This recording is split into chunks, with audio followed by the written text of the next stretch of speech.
record to this computer. So we're going to now associate those tool paths that are up on canvas, or those parts up on canvas, to our fixture. Sound good? So what I've given you basically this zip file right here. The zip file is the same as this file that I have right here. So you have the keychain cam assembly, you have the op1 stock, then you have the op1 blank. You don't really need those two. You care about the op1 and the keychain, but no matter what, just you're going to open this up. So it was programmed just with parts on top of parts in an assembly. Does that make sense so far?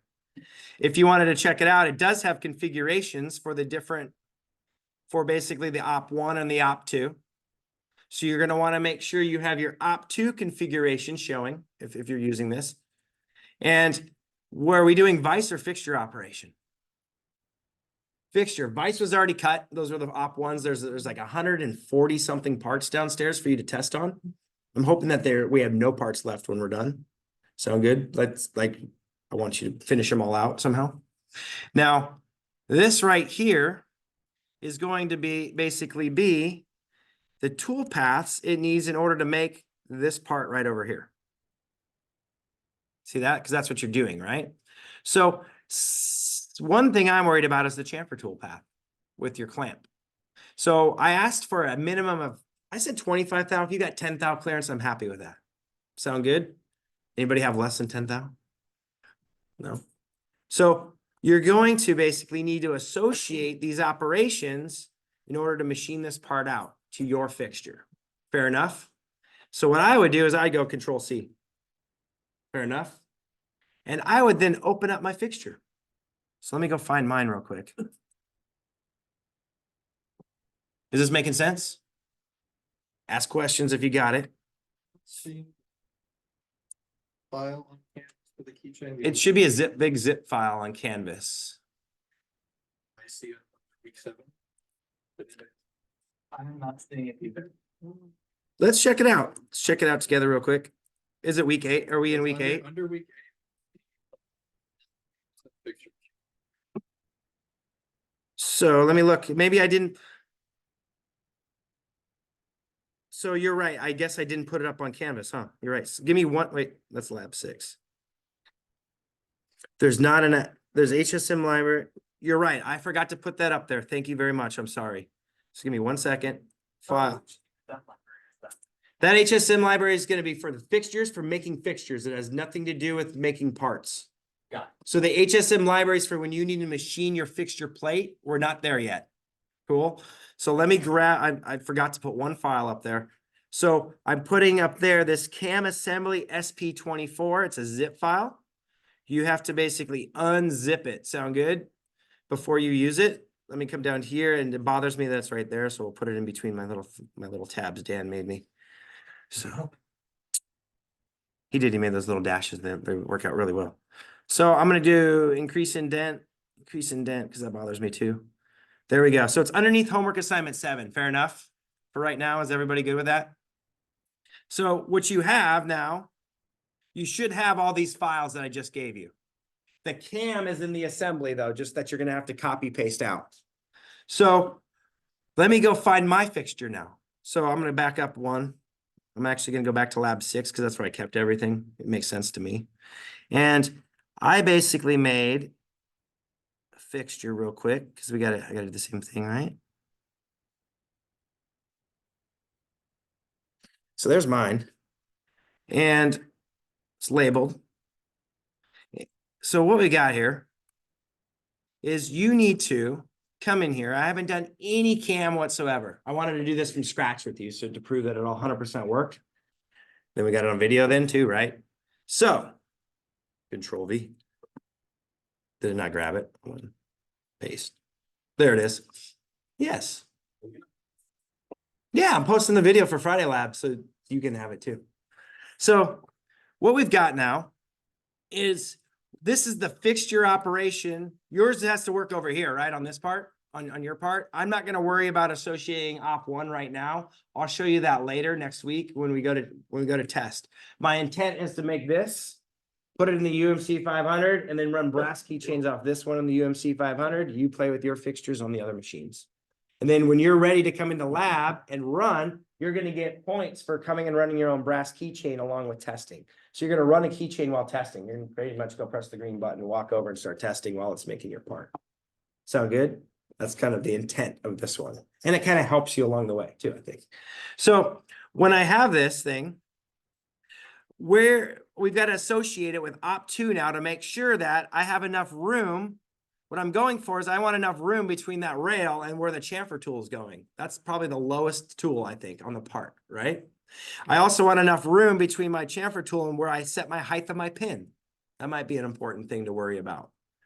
So to do that, I'm going to go and I have to first take the job and I have to associate the job's coordinate system. Cool. So when I go to edit, Jake, remind me to put your credit in there. I didn't see you. I just didn't see you. Sorry. My bad. So at this point, we're going to clear that selection real quick. Now, what we've got a lot of things going on here. We've got a model. What are we machining? Well, we're machining the keychain, right? What's the stock? The stock is the Op1. Does that make sense? Let me zoom in a little bit better. So we're machining the blue, where the stock is the pink. It's important. It needs to see the stock. Now, check this button out. Fixture. Oh, cool. What's the fixture? Oh, I'm going to highlight every single thing else. Oh, no. I put it in the stock, and now it's going to give it a second. So give it a second. It's doing. Geez. All right. So that's not my stock. Let me clear selection. Let me refigure that one. Then the fixture, I got too excited, is that basically I'm just going to go click on things I don't want to hit. Does this make sense? So it's going to give me collision detection and let me know if I hit my fixture. That's pretty cool because we spent all this time and money making these fixtures. We don't want to mow it down on my first pass, do we? Tyler would think it would be funny, but yeah, I would too, right? So, but we don't want to do that, do we, Tyler? No. So now we've got fixture. Is everybody good with that? Now, I decided to make it really easy on myself and put a bore in my fixture. So I'm just going to grab that with the probe and program everything off that bore. Fixture's 10 times more accurate. So what I've got to do, I might need to put a point in there, right? Does that make sense? So I can't just I just can't grab a point in space right there. Do you agree? Like from that. So what I'm going to do is press check mark for right now.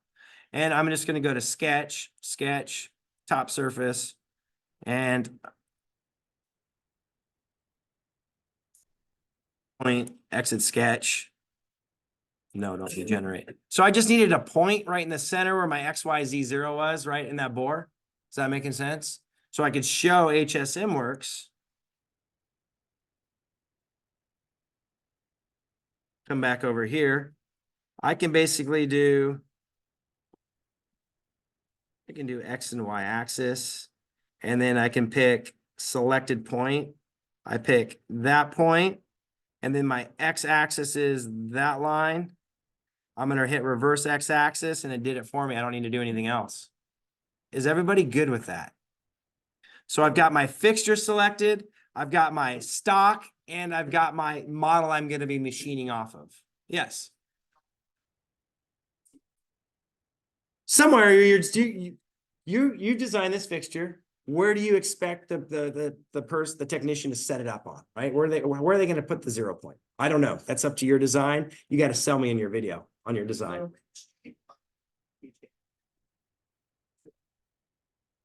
Yeah. So what you're actually, so it's my code. I wrote it like with the speeds and depths of cut. We're associating it to it, right? So technically you're writing it, you're double checking that it's good. This is the actual program we are running on the machines. We're just getting it prepped before we actually cut the fixture because we want to make sure it works with fully. Does that make sense? Cool. So when I come down here, we could just call, I don't care what program number we'll call it 480. Sound good? off 2 testing. That works for me. So when I hit check mark, now it basically sets up the stock for me in HSimWorks. And I don't know how well this generate toolpath is going to work because this is the first, I just did this last night real quick. So literally I just hit generate toolpath. It might have just done everything for me. No, the rough stock has an issue. You see, I didn't make that one, but the finished floor worked. Let's look at why. I know why on the rough stock actually. But the finished floor worked. The key tab ring worked. The finish the outside of the CP worked. I contoured the cutout right there, right in the bottle opener. I finished the CP shield with a nice face mill, so it's super shiny on the CP. One pass, the same width of the CP. I engraved the CP down, right? I went ahead and I engraved made in the USA, very important. Then engraved manufacturing engineering, right? Engraved I chamfered the CP profile, chamfered the outside edge, and this is where I'm nervous about. Oh, we're great. Look at that design. Some of you might have to drop some things down before you actually cut your fixture. Sound good? Because this is the we can modify this program. We're using this program. Cool. So now chamfer key boss ring, that's up here. It does a little chamfer. See that? And it matches the other one on the other side. It didn't wrap all the way around, so it doesn't run into the part. And then chamfer bottle opener hole. So that gets that last part right there. And we're good to go. Let's say when I go to, let's say, well, we haven't fixed rough stock yet, right? So when I go to edit, what I think it's missing, I think it's missing this for some reason. I could have looked at what was wrong. Oh, I got to come over here. Oh, when it's transparent, that drives me nuts. Give me a second. Come over here. Let me press X. Let me make this non-transparent real quick.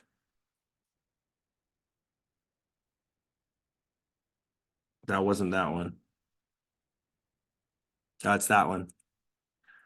I wanted to be able to select the edges when it's transparent. That drives me nuts. I don't know a quicker way if there was. So when I go to edit there, I think when I have to show it, but I didn't show it, it was looking over there. It wasn't looking over here. I think I got to show it the outside machining boundary is all I got to show it. Yep, that's all. So I basically, it was stuck on, did you see the machining boundary was over here? But the stock was over there, so it didn't have, it didn't do it. So I gave it the outside machining boundary. You want to see that again real quick? So if I right click, edit, it was right here. I made it non-transparent. I picked that outside stock. So we got to get rid of all that. It makes sense? So when I hit check mark, it's going to drop down to, let me go to transparent again. It's going to drop down outside the part. You see that? Off the part. We're not going to use a face mill to do this. We're really just going to brr dynamic right through it full depth. You good to go?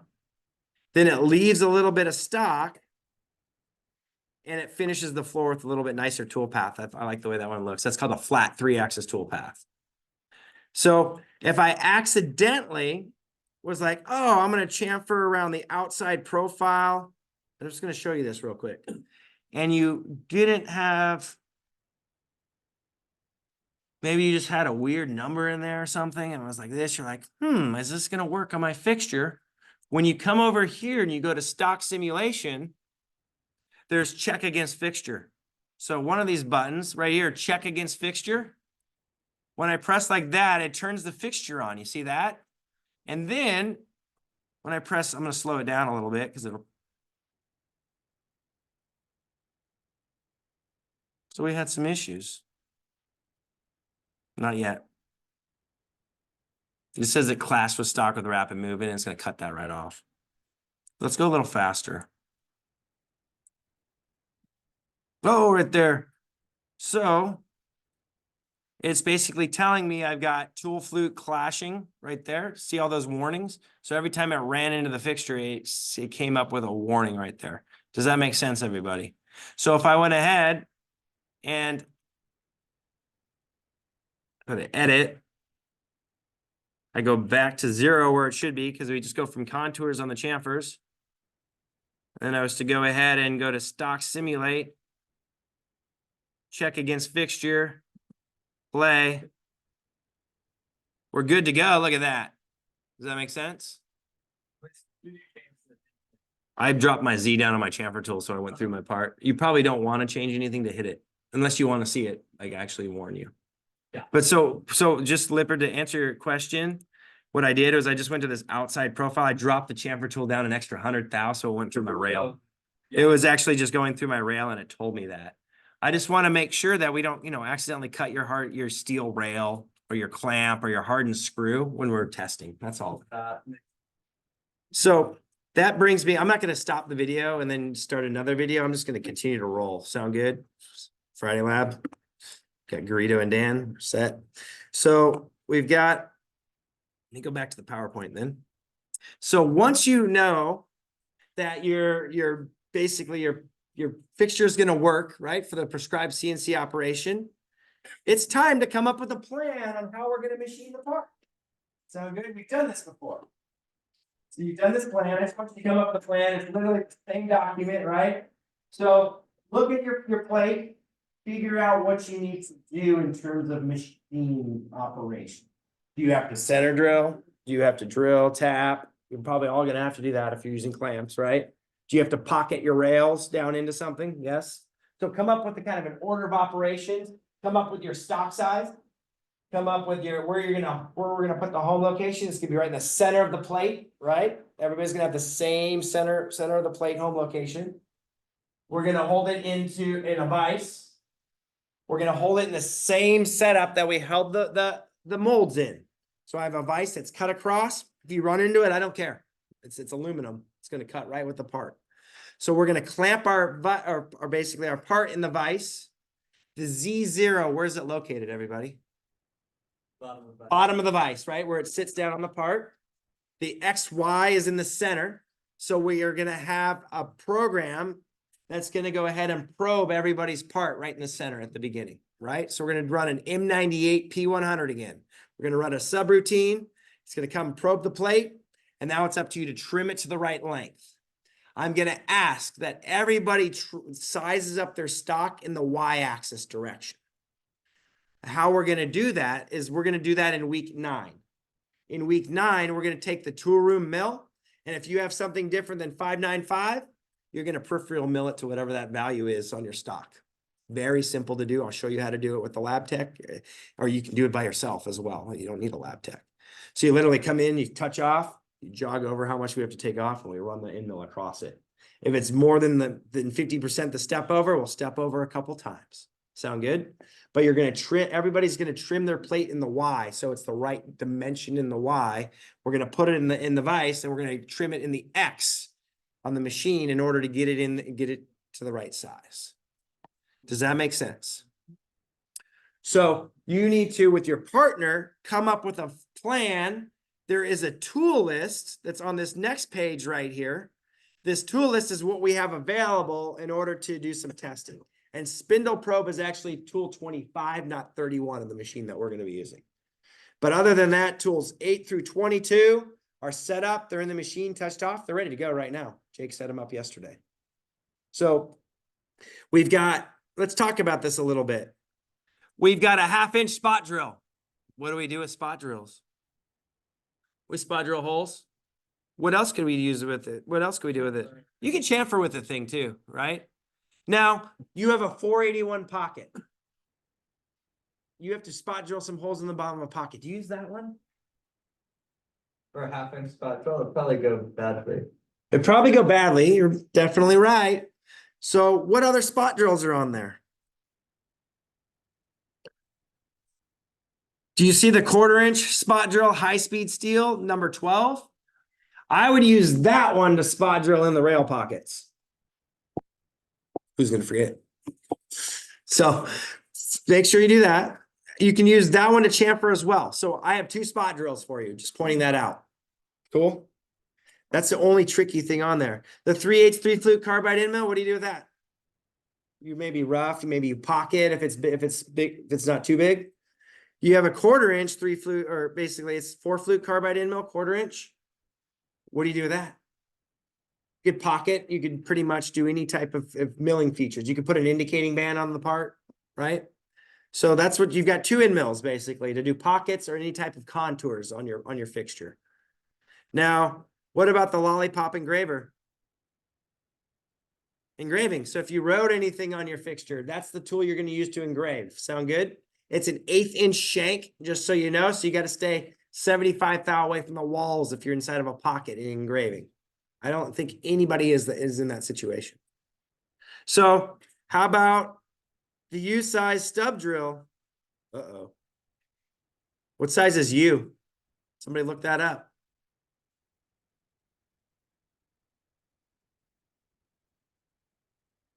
Anybody? 368.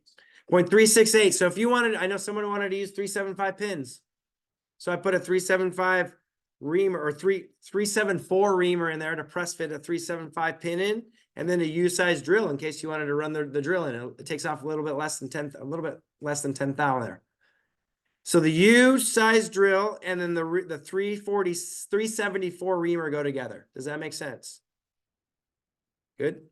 So then we have an F-size drill. What does the F-size go with? Anybody know? Really close to a quarter. It's close to a 1/4 inch. It's a 257 diameter, but it's the tap drill for the 5/16 18. So if we looked up a 5/16 18 thread, we have an F drill to drill the hole for the tap. You doing good? Then we have a C-size drill. That's a 0.242 diameter. What do you think that one's used for? The pin, right? So we drill first and then we ream undersize so we can press fit in 1/4 inch pins if you're using 1/4 inch pins. So who is using 5/16s? Anybody, or 3/16 pins? Anybody? I will get you a 23 and 24. Sound good? And we'll end up doing that one. I'm sorry I couldn't accommodate everybody's pins off the top of my head. Now we're good. So now, what's the number 7 drill for? Anybody know on that one? Wow. So you're exactly right. So a 1/4 20 tap or clearance for a 1030. So we're gonna just use it for the 1/4 20, right? So drill the number 7 before you use the 1/4 20 CNC bottoming tap. Cool. Then the tap, you got that one, right? The 2 taps, we got that. We got 2 different threads. The threads. I also had at one point, I had some 5/16 24 taps. I don't have those anymore. I had some threads like that. Those are there just in case. You're not going to use tools number 21 and 22 right now. Cool. So that's our tool list. What you've got to do now is you've got to look at your fixture plate. You've got to figure out what you need to do. And I'm going to make one for you from step by step right now in this video. Sound good? So I'm going to basically do the fixture plate CAM machining homework right now. So to do that, then we'll get to cost after we know how long it takes. So to do that, I'm going to come back over here. So last week, I asked you to have a configuration. Oh, I didn't do any configurations. So real quick, so I'm going to basically, man, I thought I had it. So I'm going to call it blank plate. This one's an easy one. You know why? Yeah, you suppress everything else. So literally, we're gonna have that configuration. So I'm gonna come right over here, hold down shift. I want to get everything. It's actually suppress everything but that fixture plate, right? So if I configure component,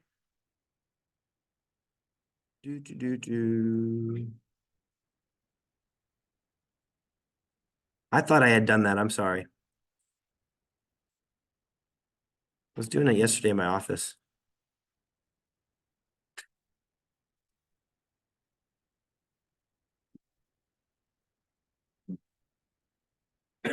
So I'll suppress all these things.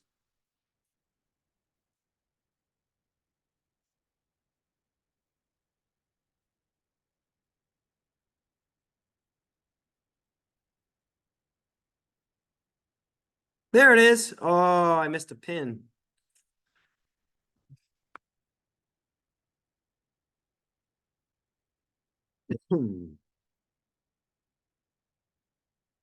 Or a screw. All right, so that's what you should have for this next step, right? You should have a configuration of a blank plate. And what we've got to do is to make my life easier, I'm going to make a sketch real quick. And the reason is we're going to start off with it already correct in the size, right? Then we're going to take this and we're going to work it in like this. Do you agree? Now, the easiest way to do that is a contour. And if I had basically a contour without this interruption in it, it would be to make my life so much easier. Do you agree? So what I'm going to do is I'm just going to create an external sketch real quick with the sketch on that face. And one of my favorite tools is that convert entities tool. Throw that down there. So with convert entities, I want that edge, that edge, that edge. Actually, you know what would make my life even easier? Not picking any of this. Well, not even that, just that edge and that edge. Yeah, the face would get too much. Right? Is that outside it? So literally I just need that and I just need to connect a line and a line and I'm done. Right? Literally like there and then. Does that make sense, everybody? If I exit that sketch, I just really wanted those two lines to contour it into the right size, right? Because I don't know, some of you have a really small plate, some of you have big plates. You're gonna allow it to contour in and rub the jaw and basically cut the jaws. No, not a big deal at all. I don't think anybody's smaller than 3 inches. If we got 3 inches holding it, I'm happy in the middle of the plate. Does that sound good? So I now go to the cam. Because everything went dirty, or I call them dirty toolpaths. It's a master cam thing, but they went all red because the geometry's not there anymore. It's basically suppressed. Do I care? No. No. So I close that. This is probably what I would do. I'd go to Canvas and I would download the fixture machining example file. Let me go find mine.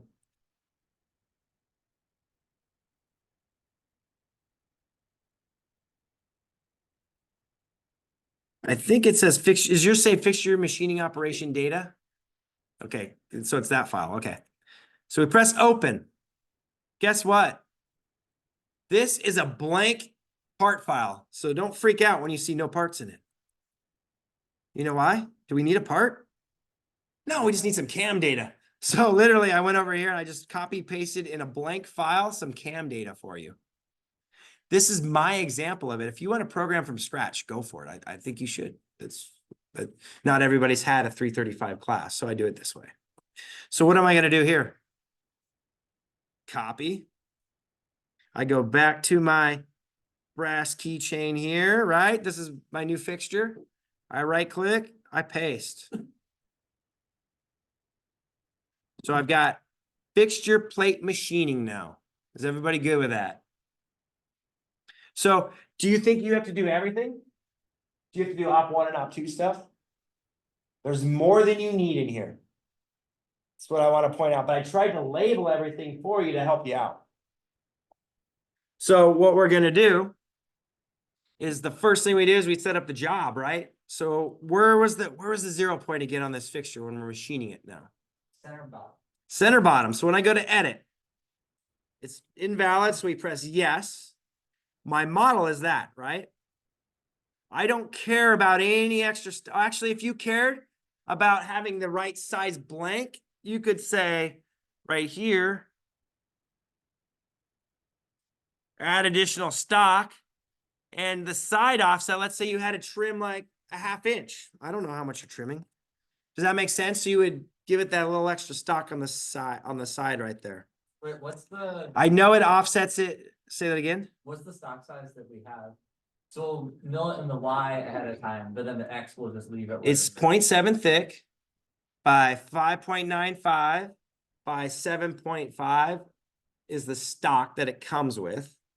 Whatever you got to mill it down. If you're not 5.95 in the Y, you got to mill it down to whatever you are in the Y. Gotcha.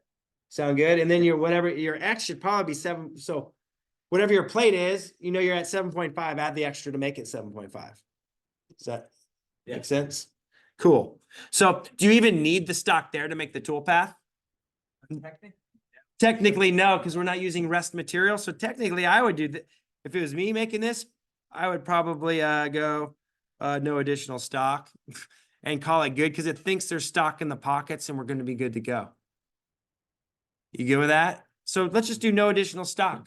You're good to go as long as you step in the right way. So now we've got this part down, X and Y axis. We know that that's the X. Hopefully you've learned that by now. All right, so we've got X is the long way. The Y axis is that way. Oh, geez, what did I hit? I must have, oh, the chamfer. I hit the, so give me a second. X is that edge. Let me just reverse X axis, see what happens. That looks great. Is everybody good on that? How that works? Bottom center, we're set to go. So now we're going to just call this 451 for our program name. It's going to be your fixture plate CNC Op 1, right? Everybody's going to have the same thing. It should be all, if you copy paste, we're good to go. So when I hit check mark now, it's pretty much ready to go ahead and get the machining steps taken care of. So when I analyze this, I need to contour the sides to length, if you think about it, right? It's my kind of my machining plan. I need to contour my indicating band. Fair enough. I need to maybe do a top T-nut relief. Sound good? I maybe contour the T-slot relief too. There's two. There's one's for the one's for the one U, the other one's for the other one. I need to maybe do a rail locator pocket somewhere. Maybe I do one for Op 2 as well, or maybe Op 2 only. Then I got to do an MB pocket, a Mighty Bite pocket. Makes sense for the clamp, because I had to drop my clamp down a little bit. And I had to do a rail locator cutter comp contour. When we do pockets, we're not turning on cutter comp. We're leaving a little stock. We're going to come back and we're going to contour it to the 481 size. So everybody in here, you're going to do 2 tool paths per pocket for your rails. You're going to pocket it, leave stock. You're going to come back and finish the walls to the right size. And we'll cutter comp in the 1 cutter for that. It's going to be a little 1/4 inch cutter. Doing good? Then after I did all my pocketing and my milling, I got the drills out and I spot drilled the top surface, spot drilled the clamp contours, right? So I've just basically spot drilled a bunch of locations. If you pick it properly, you could do it in 1 tool path, but I didn't trust everybody to get all the, I wanted to go ahead and do them separately so we couldn't have any crashes. Sound good? Because if you don't pick the exact contours in the right spots, we might have an issue. So that's why I have 5 different spot drilling, because they're at different levels. Now, but if it makes sense to you, you can make 1. Sound good? After we spot drill, what do? We drill and then we tap. We drill a bunch, then we ream and then we tap. Last but not least is chamfering and engraving. So you ready to do this? Then it'll be open lab for you to work on yours with your partner. And that's pretty much what the Lab 7 is all about, is CAM, making sure our CAM works on our fixtures and getting our fixtures ready to machine. So now that I got the job set up here, I'm going to go to contour sides to length. I'm going to right click. I'm going to go to edit, press yes. So I tried to make stuff work. Double check your thicknesses and whatnot. Sound good to make sure it works. But I went like 60 thou down below your 0.7 thick plate. Does that make sense? Now, I'm going to change mine to model bottom because my plate's metric, actually. I found metric tooling plate. It's 20 millimeter thick. I'm like, really? So hold on. So actually, now that I know it's 20 millimeters, so it's going to be minus 20 space mm. So, and I want to go a little bit lower than that, right? So I'm just going to basically I'm just going to go down to negative 0.8. Sound good? So my tooling plate, and I got Blanchard ground, Mike 6 stuff I found. So with that, everybody, I have to next show, let me show you the tool that we're going to use that as a 3/8. Use the biggest tool possible when possible. So 3/8, I want to cut that. Do you agree? What else do I want to cut? That. Reverse the arrow. Feel bad if you don't have arrows. Have to go back in afterwards. So those are the two pieces I want to trim in. Yeah, it is.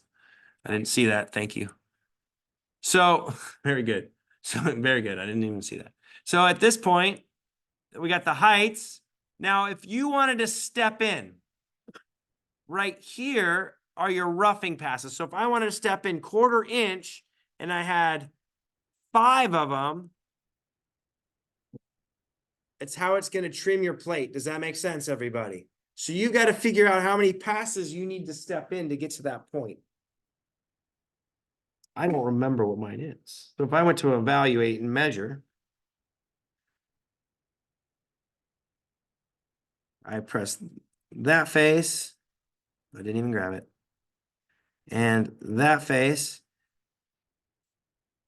Mine, oh, that's right. Mine's 9, and mine's gonna be fine. Sound good? Like, cause mine, my plate's like real close to what this is. So I'm gonna take away on mine 5 steps.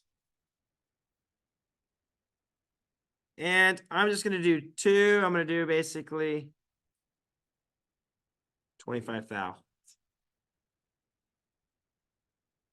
Fair enough, everybody? So we're good to go. Oops. Hopefully it's got my voice.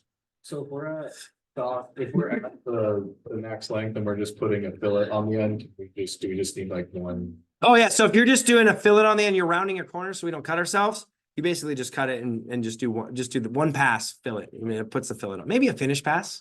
So you know what I mean? It roughs and finishes the fillet. Yeah. So does this make sense, everybody? We got it trimmed to the right size so far, right? So now contour indicating band. Let's go to edit. We'll just go to yes. So on this indicating band, mine's back here. I don't know. Did you have something to indicate in? Hopefully. So if you didn't, you don't use this toolpath. I don't know how you're gonna get it straight on the machine though. So I'm just using a 3/8 flat again. I'm gonna pick that edge. You take off tangent propagation and propagate along Z. You hit reverse, so it goes on that side. Whoops. Then you finish it out that way. Does that make sense? So when I go to my heights, this one says from selection because I don't know where you're going. So whenever you have this, you go in here and you're like, oh, I'm going to go down to there. And now it's good to go. So some of the things are from selection. You're going to have to go through and double check where your heights are. Then right here, I said, I made this very conservative depths and passes. So when I just hit check mark, it's going to do way more than I ever needed. Does that make sense? Now, for me, I'm going to go ahead and take off my roughing passes because I didn't need that.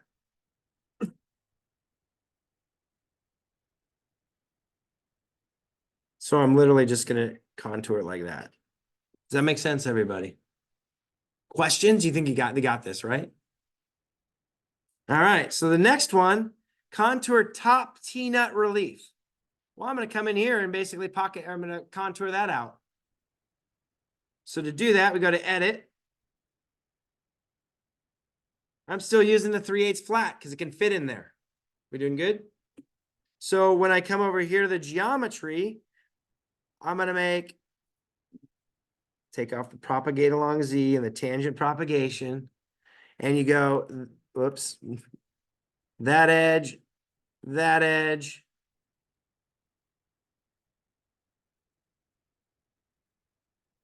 Fair enough. Now, if I wanted to cut them both in one operation, I just come back over here now, reverse. How many of you don't have arrows? Mine is not.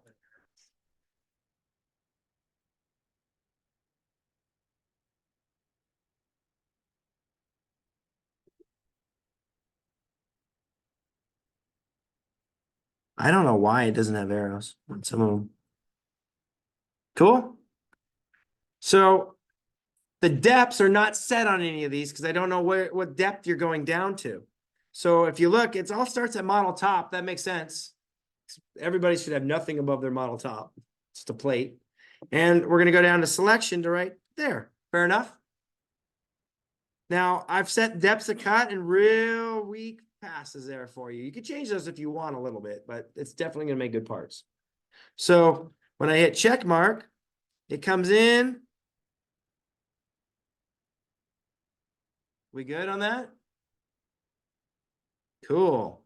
So it's the same thing for the T-slot relief.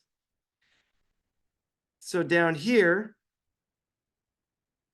I'm going to go in here and cut this relief now. So it's really edit.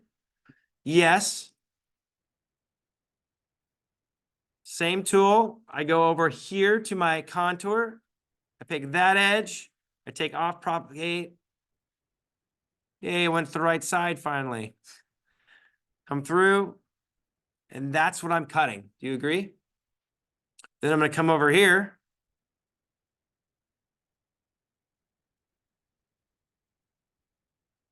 That edge. Now, I have no clue where you're going and where you're starting, right? Because now this is, so I'm going to start where I stopped on the last tool path, and I'm going to finish down here. Do you think that's a good idea, just finishing right at that surface? Minus 10,000. 25,000. So I'm below the bottom surface, right? So I can cut out a T-slot. Or else you might leave foil. So what that does is it comes down and it cuts our T-slots out. Now, if we wanted to see what's going on, we could go to stock simulation. We could press play. Oh, I just did that one tool path. Go me. So you have to highlight everything.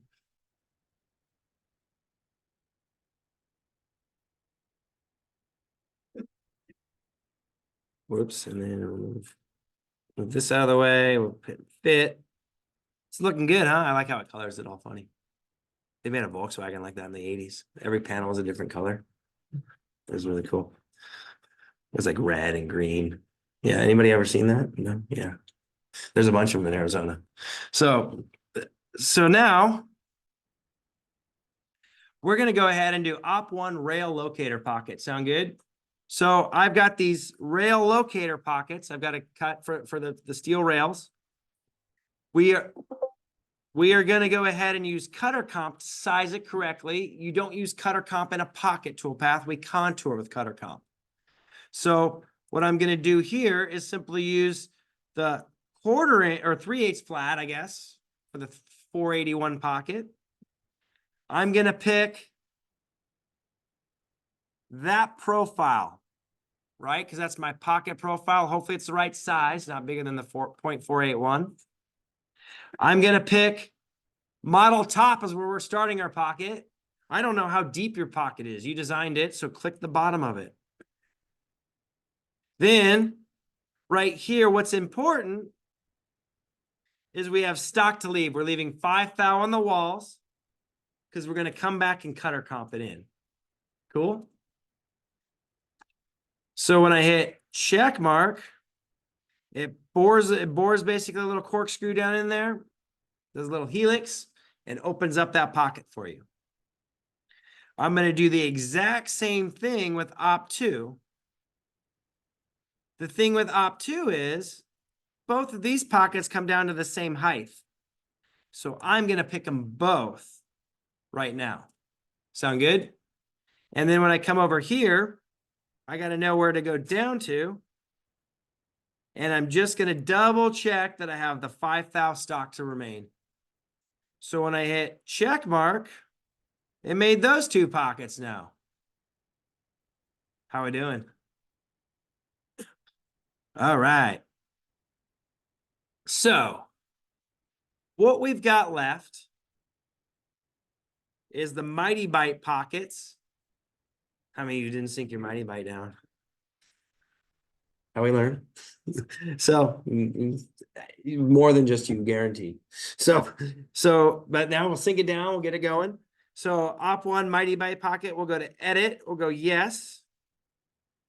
Now, This one, 3/8 flat. I'm gonna grab that pocket right there.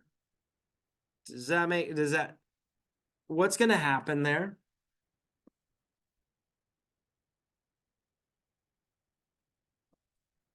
It's gonna make some like bosses sticking up in there if I just pick that, right? So this is the case where I picked the face. You didn't want to pick the face. You want to pick the edge and propagate along Z.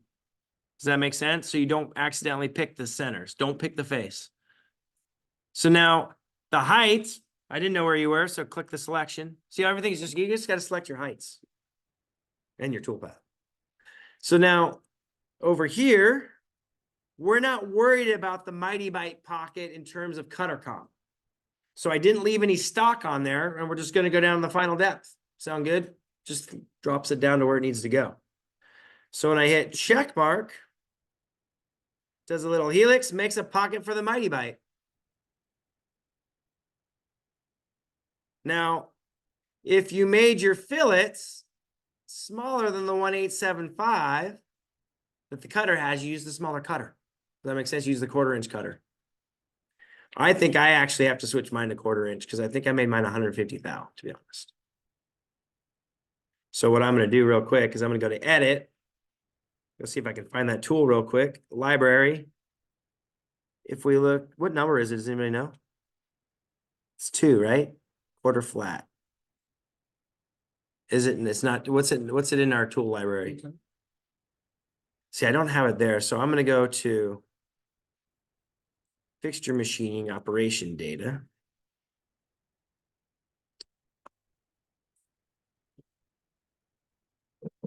That's injection molds. Hold on. There it is. So now I've got 10 that I can use. Select. Cool. So literally, bloop. See how it interpolated now in the corner? I noticed it just made a sharp corner before. I was like, I don't do that in design. So we're good to go on that one. Now my other one, edit. I want to go ahead and just switch to that same tool. Do you agree? So library, we'll grab tool 10. And when I'm going to go do this pocket right here is a little trickier. We're going to go there. Whoops, we're going to grab that edge. Oh, I did it right the first time. Awesome. Is it going to do that though? Right there. It's not, right? So this is your opportunity to draw a sketch and do it right. So I'm going to press X real quick. No, I'm going to click up here. I'm going to hit sketch. And what I need for this is I need it to wrap out farther than the radius of the end mill, right? So when I go to convert entities, just do that real quick so I can get everything. Then I delete that one. And technically, I don't know how far it needs to come. It's the radius of the tool. Ooh, it didn't get that piece either. Hold on. So I'm going to hit convert entities. I want that one. Then let's see if there's one of those in here too. Yeah, I'm going to grab that one too. Convert entities right there. Now to get the part out, I'm just going to come out here. I see that's a 0.16. I can easily do that with a 1/4 inch end mill now. I come up.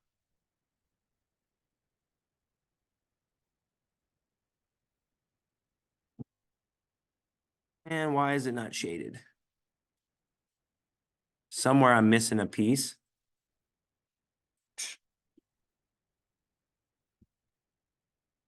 I think it'll still make a pocket. Let's see what it does. So we exit that sketch. Does that make sense though, why I had to do that?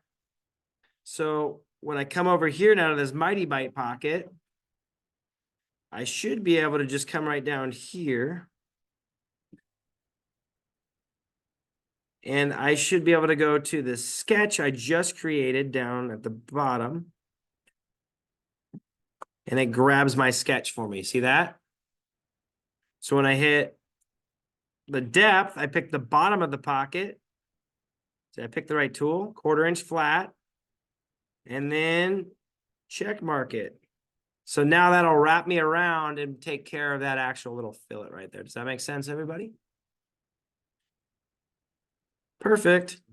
So now It's time to size, bless you. It's time to size the rails now, right? We left 5 thou. They definitely won't fit in there at this point, no matter how much we put them in the freezer. So we've got to go ahead and right click. We go to edit. A cutter comp contour is going to be nothing more than this profile right here along the bottom, right? It's on the right side.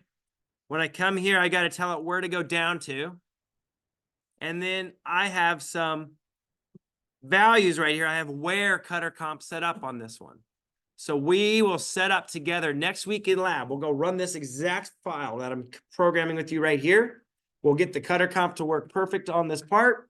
And then it'll be set up for you to go to make the same size feature. So when I go where and I press check mark, what it does is it basically drops in, it turns on cutter comp, and then it basically profiles it to the right size. You have any questions on that? What's the Sonic? That's the 1/4 inch end mill, I think, is going to get cutter comped. So now I do that one more time in my other rail, realize you have half the job because you only have one op, right? So we reverse. And I do that one, and so we're good there. I come to my heights, I pick the bottom, I hit check mark, and it cutter comps them. So they should be the right size at this point. Now, the sketch is kind of annoying, so I'm going to right click and hide it. So what I've got left, if you think about it, I haven't put any holes in the thing, have I? I also didn't have an operation to bore this. I forgot to put that in last night. So if you had a bore in your part, how would you make it? An end mill. So what you could do is you could go 2D milling, you could pick bore. This is whatever, if you have a bore, you're gonna have to do this. We're gonna go to library. I'm just gonna bore with the 3/8.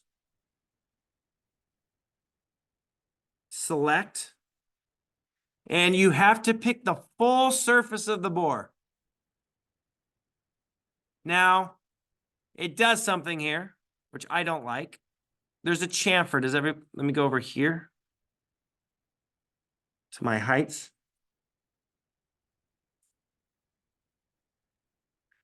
So do you see how it starts right there and it starts below the surface because of the chamfer?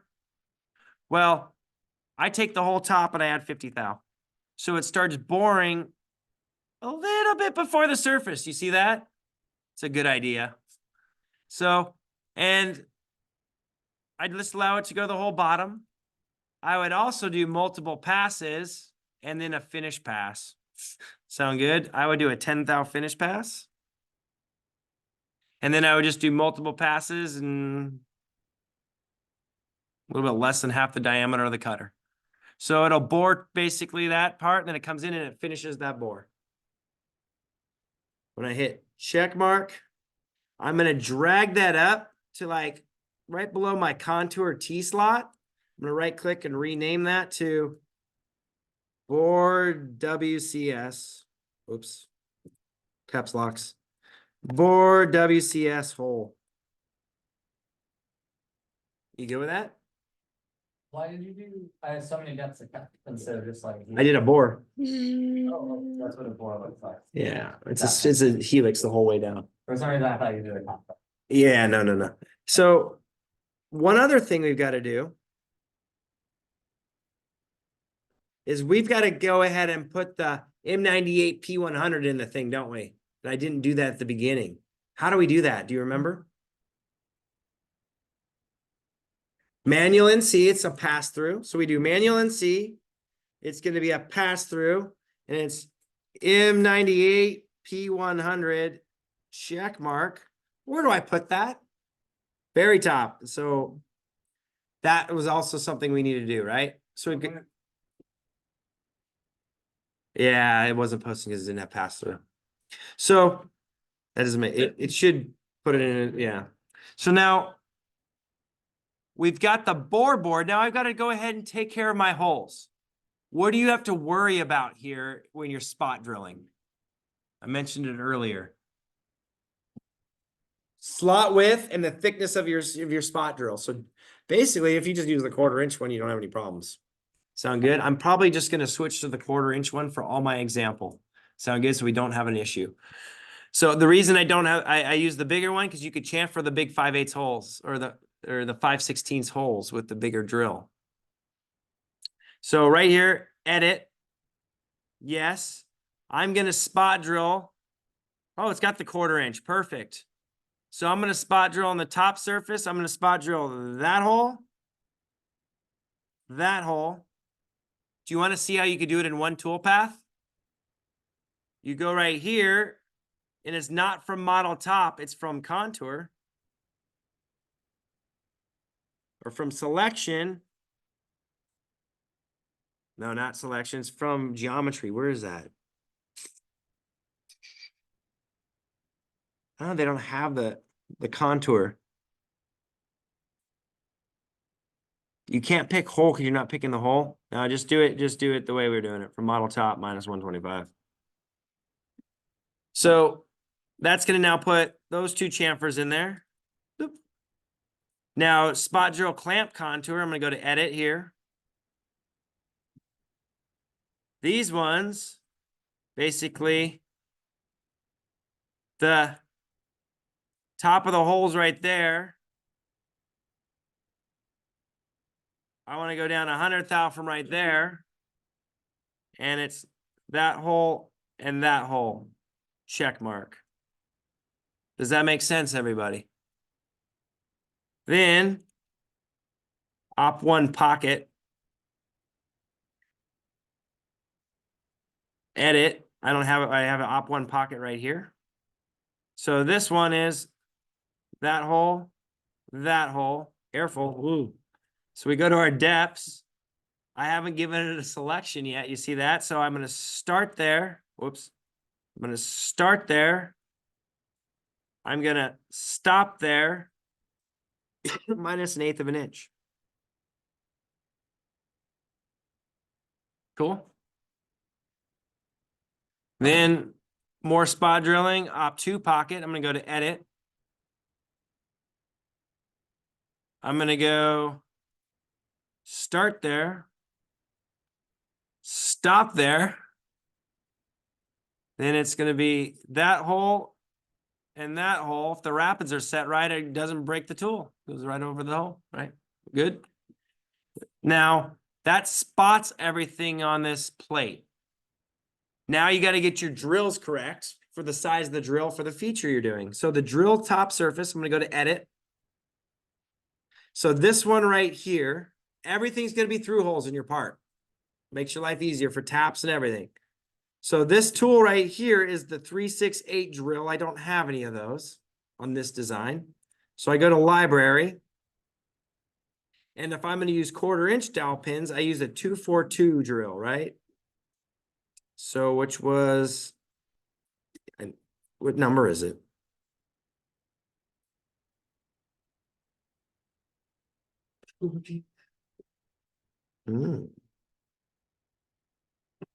There it is. I had to just go to the other chart. So select that. So the 242, I'm going to drill that hole and that hole for a dowel pin. You good? It already should be set up to go all the way through the bottom. So when I hit check mark, that one's good. Oh, yep. So we're going to go to edit. Now we're going to tap drill the Mighty Bite clamp holes. Let's see what drill this one. This is the 272 drill. We are not using tool 21. So right now it's got tool 21 selected as the tap drill. So if you get to this point, it's not that big of a deal. We can switch the tool when we go to machine. But we were going to go ahead and we're going to run the other one, the F size drill, right? Which is the 257. Which was number 14. So your cam has tool 21 when it should be 14 in it.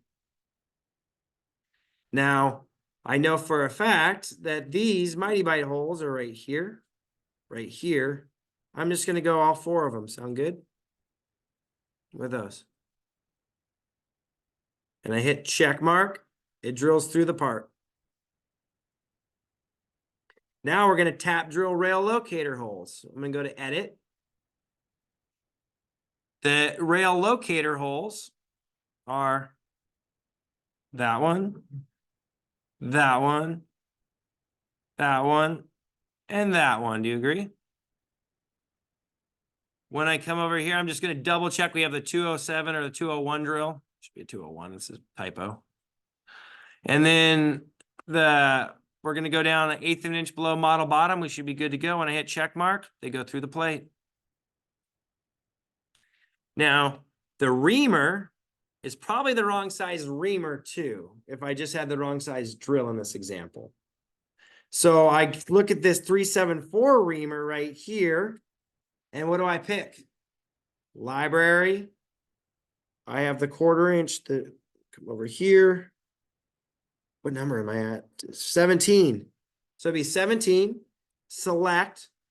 It's got all the feeds and speeds set up for you, so we're good to go. So I'm gonna ream that hole and that hole. Good. The depths are right here. So we're gonna go 50 thou below the model bottom. When I hit check mark, hopefully we have some nice press fit, some nice 249 holes to press fit pins into. All that's left is some tapping and some chamfering, then we'll get into lab. So we've got these tap rail locator holes. It's probably got, it's got the 1/4 20 in there. We're good to go. We're gonna go ahead and we're gonna run that hole, that hole, that one, and that one. Those are the 1/4 20s. Don't mistakenly put the wrong one in the wrong one if the hole's too small. If it's too big, it's not a big deal. All right. So we've got the threaded holes now.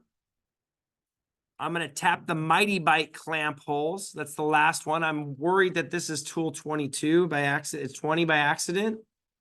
So we want to go back to tool number. What's the tap number? Is it number 2? What? Or how about 5/16 18? Is it? No, it is 20. Oh, then there's not a problem. So it says 5/16 18 is 20.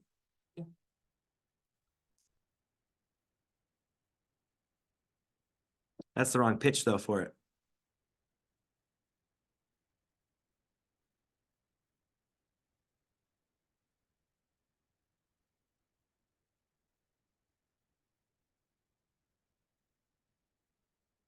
It should be an 055 pitch, everybody. So the tool is built with the other tap. I'm gonna make sure we're gonna be good by the time we get going in machining. I'm gonna check everybody's program real quick on front of that one. Sound good? But that was a mistake on my part. So in the tool library, it's got tool 20 as the 20-24 thread pitch. So we want to put it down as the 055 thread pitch. Does that make sense? It only matters when we go to press the button. For the cam for this week, we're gonna be okay. But try to fix it to this week. Yes. What's that cool website that you use to get the fonts? The font, DA font. So I'm gonna pick 20. I just saw that it was 5/16, so I just knew it had the wrong pitch. So, but geez. So now with the holes, we're gonna go that hole, that hole. I'm sorry, when you said the pitch was 055 is 1 divided by 18. this? Yeah. Yeah, 1 divided by 18 tab. So we've got, it's gonna go basically 625 down. That'll be enough to easily to make your thread. It's a tapping cycle and we tap those threads there. Now my last step is to chamfer this plate. I think I could do it all in one. So with the chamfer, we have a really small spot drill, the chamfer. Sound good? And that spot drill, we'll put the Kennametal one in, the good one, is going to spot drill. It's going to chamfer that. Do you agree? When I reverse, how are we doing? I'm probably not going to, I could chamfer this. I'm going to show you how to do that in a minute, but totally different tool path. Then I should chamfer. No, let me go like this and like that. And reverse, I should chamfer this too, huh? Why not? I can get in there. Then if I chamfer that side, I should probably chamfer this side. Fair enough. And I should probably chamfer the pocket. What do you think? There we go for that. I should probably do that one if I did the other one. And then that one too. Oh, we got one more. And this had a bigger chamfer, but I'm not too worried right now. Does that make sense? So, we've got everything we need. I'm just going to chamfer those by hand, a little roundy round tool. So, when I come over here, we're going to go all model top, and the chamfer is selected for the size right here, 25 thou. So when I hit check mark, you just want to make sure that your tool is not rubbing on that surface, which is not. It's like right off my surface. I'm good. And we're good to go. Now, what I didn't do, when I picked the inside, it didn't chamfer it right there because, hold on. When you pick right over here, if you were to pick from contour,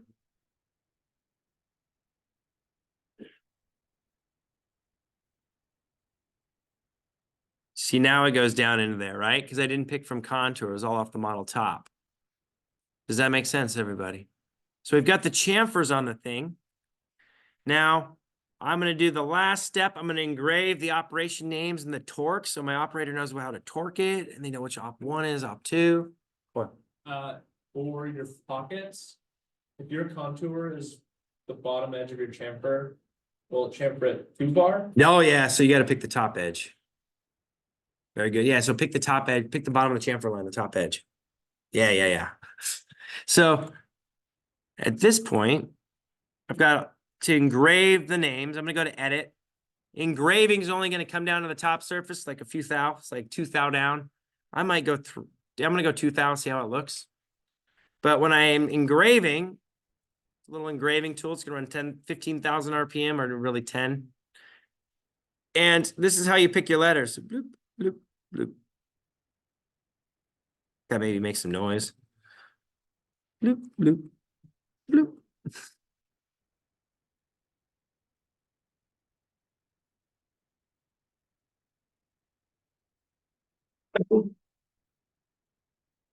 It's a lot of writing. Got to put it in the display case though.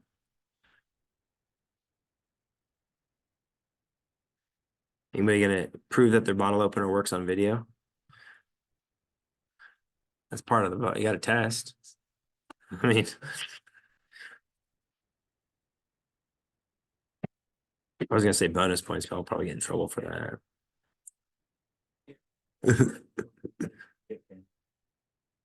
If you what?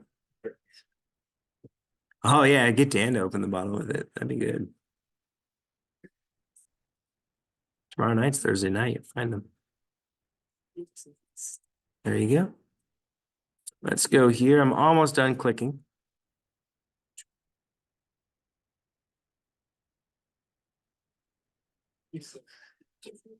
Dang, we're almost done here. You got sharp edges on your fixture? All right, I think we got everything. Oh, op 2.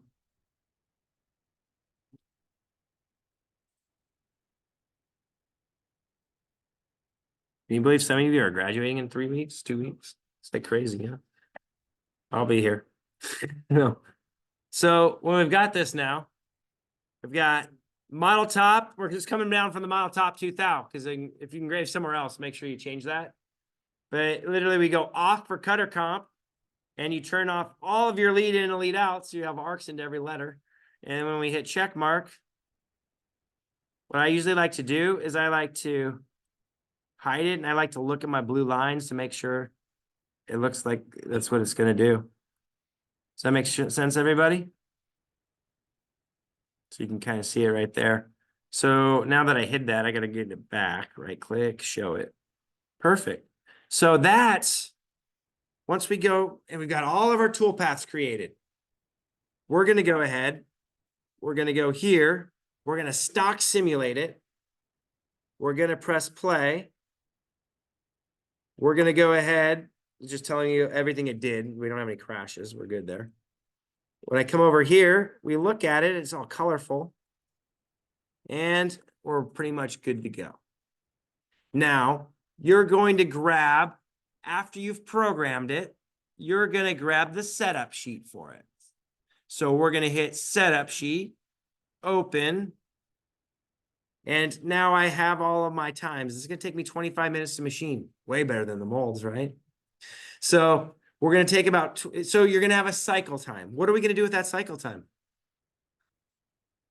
Yes, let's go back to this cost estimate. I'm gonna let Dan cover that for the Friday lab. So I'm logging off those of you for Friday lab for HSM Works. Have a good day. Stop my video.